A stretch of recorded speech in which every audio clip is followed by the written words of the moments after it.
Sari Antônio também está. O Wilton está aqui com a gente, ao mesmo tempo acompanhando aí a movimentação no terminal aí de coletivos de Alagoinhas, né? Está atento a tudo. Mas, Wilton, a gente está preocupado aqui em saber como é que está a situação, né? A avaliação aí do comitê intersetorial com relação à qualidade, né, do transporte coletivo e a oferta de ônibus, principalmente para esses alunos que estão aí retornando às suas aulas, depois de quase 2 anos parados aí, né, aulas presenciais. Como é que está a operação aí da integração, Ailton? Bom dia. E deu uma caída aí, não foi no sinal do Ailton? Voltou. Pode falar, Ailton. Bom dia, Caio. Bom dia, Gomes. Bom dia, Chico, Luciano, toda a equipe da Rádio 2 de Julho, da Web, a Rádio Ouro Negro. É sempre uma honra estar com vocês. Estou aqui presencialmente, afastado aqui, por isso que eu tirei a máscara, acompanhando em loco aqui a operação. Desde ontem, nós iniciamos a operação Volta às Aulas. Inclusive, Caio, nós tivemos carros ontem até às 22 horas. Eu ainda vou apurar como é que foi a movimentação noturna. Eu tive no terminal por volta das 19 horas para acompanhar e conversar com o despachante, para ficar tranquilo. Foi uma missão árdua que o prefeito me passou.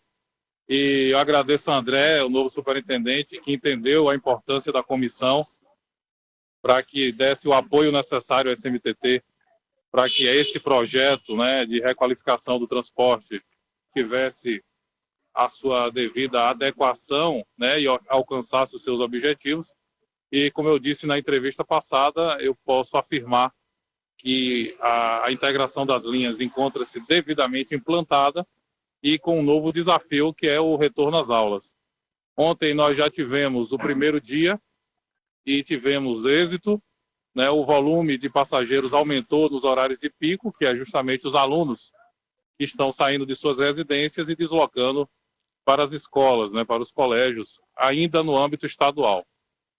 Ainda temos a perspectiva do retorno às aulas presenciais nas faculdades, né, nas instituições de ensino superior, mas a modelagem, Caio, posso afirmar, a modelagem encontra-se perfeitamente adequada à demanda.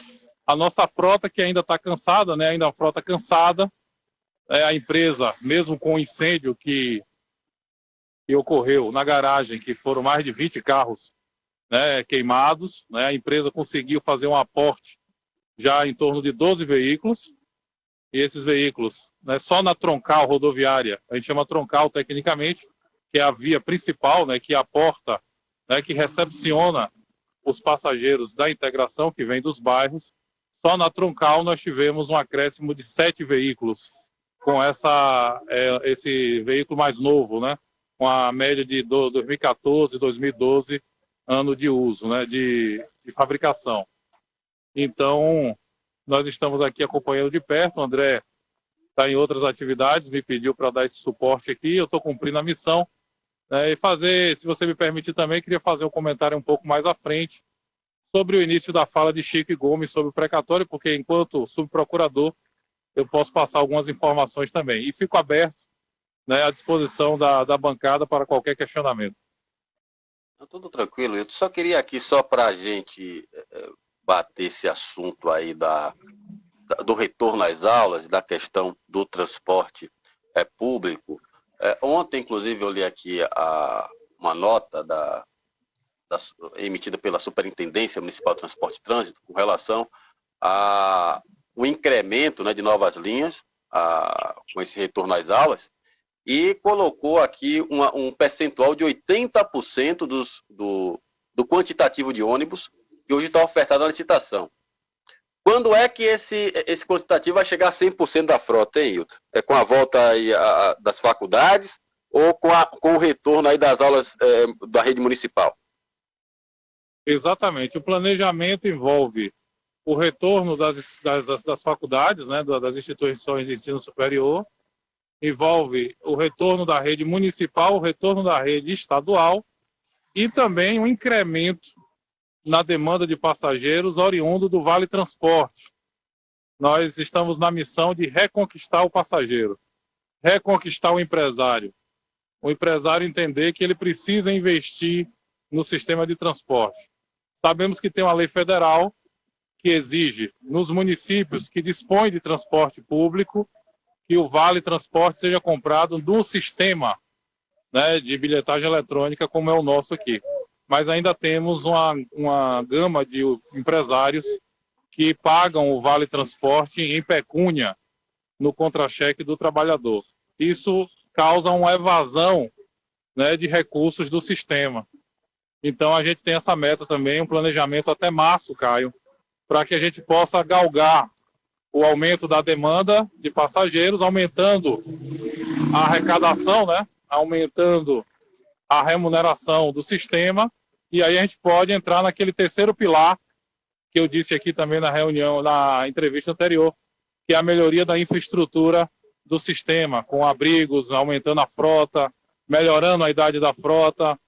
Então, ainda há muito a ser feito, mas diante da crise que afeta o sistema, Alagoinhas, a gente pode dizer, o prefeito teve a coragem de encarar essa problemática, mesmo com as críticas, com as pessoas que, infelizmente, quanto pior, melhor, né? Então, aqueles que acham que o caos desgasta o governo, então, infelizmente, nós temos alguns opositores, são poucos, mas aquela minoria barulhenta, que às vezes você pega um áudio circulando nas redes sociais, que parece que o sistema não funciona, que o sistema está um caos, e nós estamos aqui presencialmente no terminal. Estamos presencialmente no terminal e mostrando aqui que o sistema está funcionando. Alguma crítica pontual, que o sistema é um transporte coletivo, né? Então ele visa atender de forma macro a população. Algumas pessoas entendem que querem ser satisfeitas, né, de forma individual, e aí não tem como o transporte coletivo atender a todo mundo individualmente. Então, quem precisa de um transporte mais personalizado, ele tem que procurar os outros modais, mototáxi, táxi, Uber, né, os motoristas de aplicativo. Agradecer à equipe da SMTT que está se fazendo presente aqui, Caio, André, já na superintendência, mas antes também com Euler, já havia uma equipe dando apoio aqui no terminal para evitar as infrações de trânsito, paradas em fila dupla, que um carro aqui, Caio, que para em fila dupla no terminal, já causa um congestionamento dos ônibus. Então, para que haja fluidez, a gente precisa que os motoristas que por aqui passam respeitem, né, a livre circulação. Pronto. Hilton, essa parte de transporte público eu já estou satisfeito, né, até porque a gente também não teve, né, por enquanto até aqui, reclamações nem de estudantes, né, nem de professores da comunidade escolar com relação à falta de transporte público, né, para abastecimento desses locais. Né? Aliás, pelo contrário, teve aqui reclamação com relação ao transporte escolar, né, fornecido pela prefeitura no dia de ontem, que hoje já foi, inclusive, já foi superado, pelo menos é o que trouxe o Luciano Reis, e a gente agradece aí à Secretaria de Educação por resolver a questão. Agora, você disse que iria falar sobre essa questão do precatório do Fundef, né? A gente fez alguns questionamentos aqui a respeito do posicionamento do governo de ainda não liberar esses recursos, ou pelo menos a lei, como pede, né, os professores, né, a edição do projeto de lei, enviar para a Câmara, para que a Câmara possa aprovar esse projeto de lei, concedendo aos professores, né, o recebimento desses valores. Como é que você, na subprocuradoria, Ailton, e está ali junto, claro, do James Galtero, que é o procurador municipal, está acompanhando essa situação? A gente sente muita falta, justamente, de uma palavra da procuradoria nesse momento, Ailton. Exatamente, Caio. Eu sempre procuro estar contribuindo com a gestão em todas as pastas, inclusive na pasta de educação, né? Mandar um abraço para o nosso secretário, Gustavo Carmo. E Gustavo, ele é muito legalista, né? Ele tem a capacidade de gestão, e procura sempre, né, praticar o ato administrativo dentro dos requisitos legais. Então, o prefeito também está em sintonia com a demanda dos professores, já mandou reservar os 60% do valor do precatório numa conta específica, aguardando só a orientação da Procuradoria Jurídica. Teve uma reunião ontem Eu estava participando de outra reunião no CAN, não pude participar dessa, mas o meu chefe, doutor James, estava presente, então eu não tenho ainda o teor do que foi debatido nessa reunião com professores, vereadores e o Poder Executivo, mas uma coisa eu queria até falar diretamente com o Chico, que não há, nenhum entrave do prefeito em relação a pagar. Ele tem a vontade de pagar, mas nós estamos aguardando o pronunciamento dos órgãos de controle.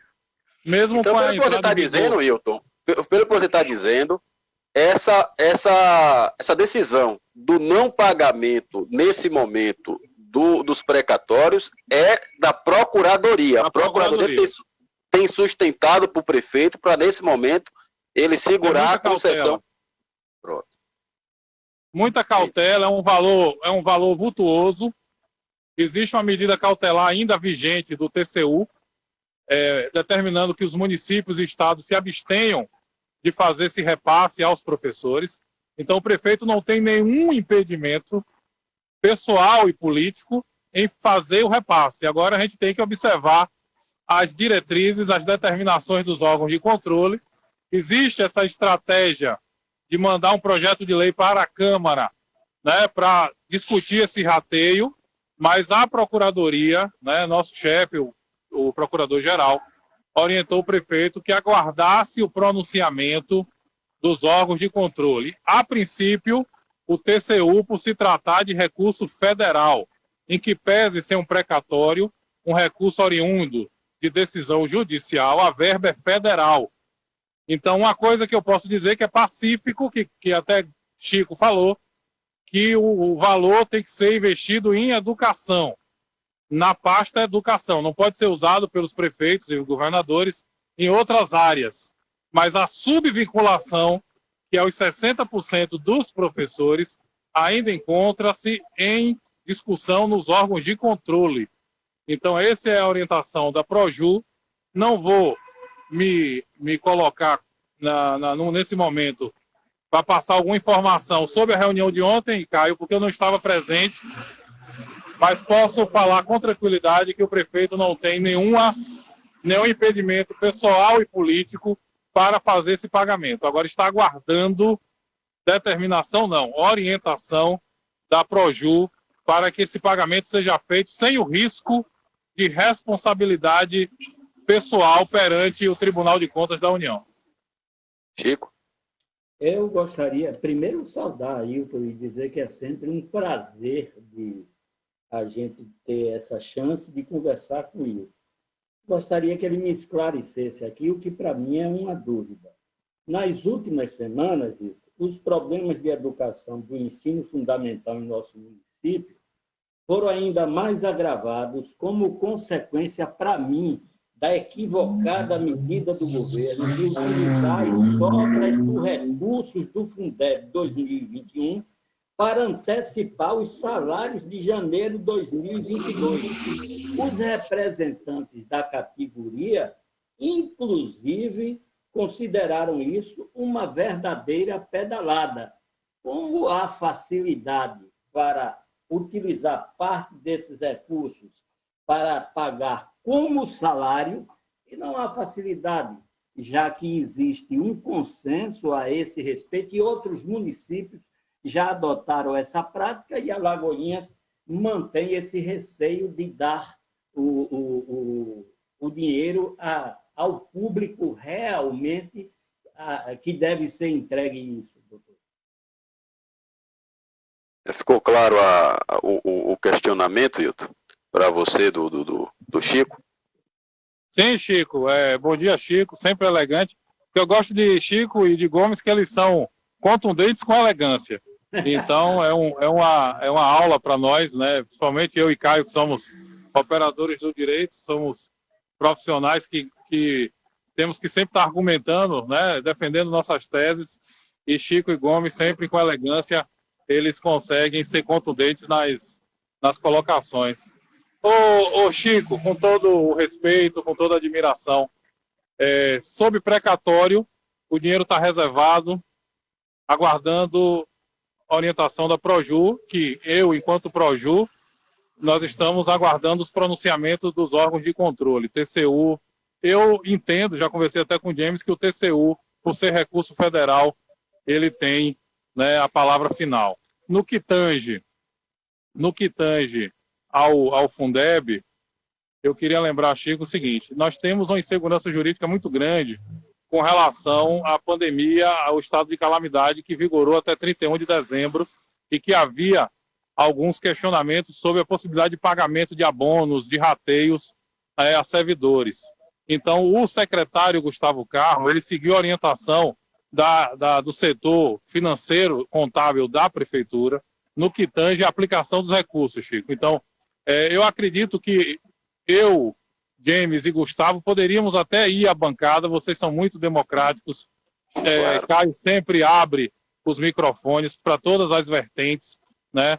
Então, em momento algum, estamos com a verdade absoluta, estamos seguindo orientações. No caso desse ponto específico que Chico colocou, nós temos uma orientação do setor contábil financeiro, né, que envolve COGÉ, Cefaz, Proju, em que fez com que a SEDUC cumprisse com essa orientação e antecipasse o salário de janeiro para pagamento em dezembro, junto com um terço constitucional das férias, e em janeiro, que foi a vigência da Lei Complementar 173, que vedava o pagamento de abonos até 31 de dezembro de 2021, nós podemos pagar esse abono no mês de janeiro. Mas assim, Chico, e Caio e Gomes, o tema é bastante complexo, o tema ele é intrigante também na esfera jurídica, porque envolve vários entendimentos, e eu sou muito tranquilo, o sindicato está fazendo o papel dele. Uma coisa que o governo Joaquim não tem nenhum tipo de problema é com o movimento sindical, a liberdade sindical. O sindicato tem que sim defender os seus afiliados, então não tem problema nenhum, eles estão fazendo o papel deles.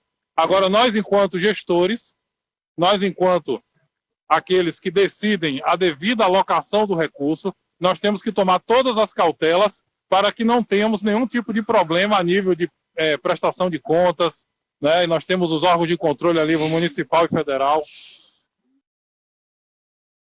E não podemos de maneira alguma correr risco de ter contas rejeitadas ou qualquer tipo de punição, seja na esfera administrativa ou até mesmo na esfera de improbidade através do Ministério Público, Chico. Eu teria aqui alguns questionamentos, mas como você falou, é um tema tão complexo. Se a gente começar a discutir aqui, eu vou acabar ultrapassando o horário do programa. Então eu vou pedir para você que, por favor, entre em contato com o Gustavo Carmo, com o James Galtero, né, e veja um tempo na agenda, para que a gente possa fazer esse debate no programa, né, com os três, porque realmente é uma situação de choque de entendimentos, e que é muito importante que a população saiba disso, né? Quais são os entendimentos postos e qual é o entendimento predominante.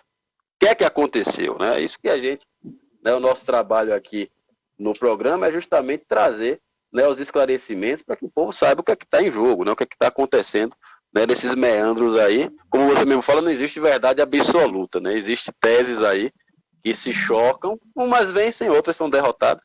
Mas enfim, né? Mas eu queria agradecer a sua participação aqui no programa, obrigado por trazer essas informações a respeito do transporte público coletivo, principalmente nesse retorno às aulas e também com relação aos precatórios do Fundef. Viu? Eu que agradeço, Caio, pela oportunidade, mando um abraço caloroso aí para Chico, para Gomes, para Luciano, Renato aí, estou com saudade do café, Renato. Vou voltar aí para tomar esse café presencialmente com você e dizer que estamos sempre à disposição, o prefeito Joaquim Neto é muito aberto, não se esconde, né?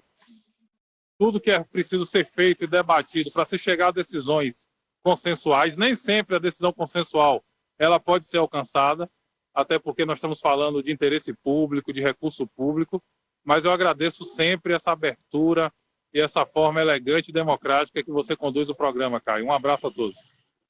Valeu, Hilton. Conversamos com o subprocurador da Prefeitura de Alagoinhas, aliás, presidente da comissão intersetorial que está comandando aí essa integração de ônibus em Alagoinhas.